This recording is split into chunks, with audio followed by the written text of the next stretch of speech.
దేశంలో ఎన్నికల ప్రక్రియను మరింత పారదర్శకంగా నిర్వహించేందుకు భారత ఎన్నికల సంఘం కీలక నిర్ణయం తీసుకుంది. ఓటరు జాబితాల సమగ్ర సవరణ లక్ష్యంగా ప్రతిష్టాత్మక ఎస్ఐఆర్ ఫేజ్ 3 కార్యక్రమాన్ని ప్రారంభించబోతోంది. దేశవ్యాప్తంగా మొత్తం 16 రాష్ట్రాలు 3 కేంద్రపాలిత ప్రాంతాల్లో ఈ డ్రైవ్ను దశలవారీగా నిర్వహించనున్నారు. అర్హులైన ప్రతి పౌరుడికి ఓటు హక్కు కల్పించడం, డూప్లికేట్ మరణించిన వారి ఓట్లను తొలగించడమే ఎస్ఐఆర్ ముఖ్య ఉద్దేశం.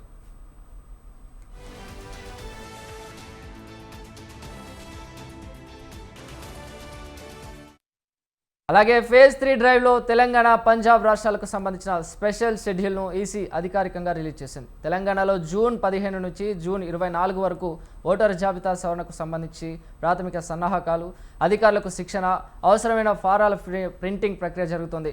ఆ తర్వాత జూన్ 25 నుంచి జూలై 24 వరకు బూత్ లెవెల్ ఆఫీసర్లు ప్రతి ఇంటికి స్వయంగా పర్యటించి అర్హులైన ఓటర్ల వివరాలను సేకరిస్తారు. ఇదే సమయంలో జూలై 24 లోపు పోలింగ్ కేంద్రాల హేతుబద్ధీకరణ ప్రక్రియను కూడా అధికారులు పూర్తి చేస్తారు.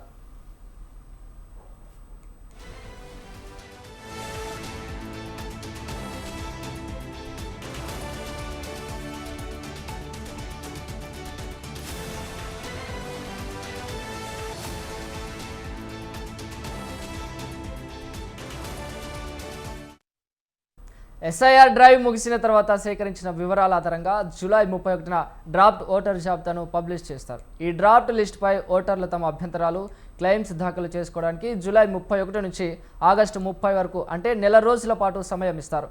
అభ్యంతరాలు, క్లెయిమ్స్ అన్నింటినీ అధికారులు క్షుణ్ణంగా పరిశీలించి సెప్టెంబర్ 28 లోపు పరిష్కరిస్తారు. చివరగా అన్ని రకాల సవరణలు పూర్తి చేసిన తర్వాత అక్టోబర్ 1న తెలంగాణ అధికారిక తుది ఓటరు జాబితాను విడుదల చేస్తారు.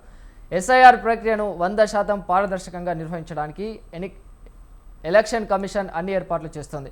ఇందులో భాగంగా పొలిటికల్ పార్టీలు కూడా ప్రతి పోలింగ్ బూత్ వద్ద తమ తరపున బూత్ లెవెల్ ఏజెంట్లను నియమించుకోవాలని ఈసీఐని సూచించింది.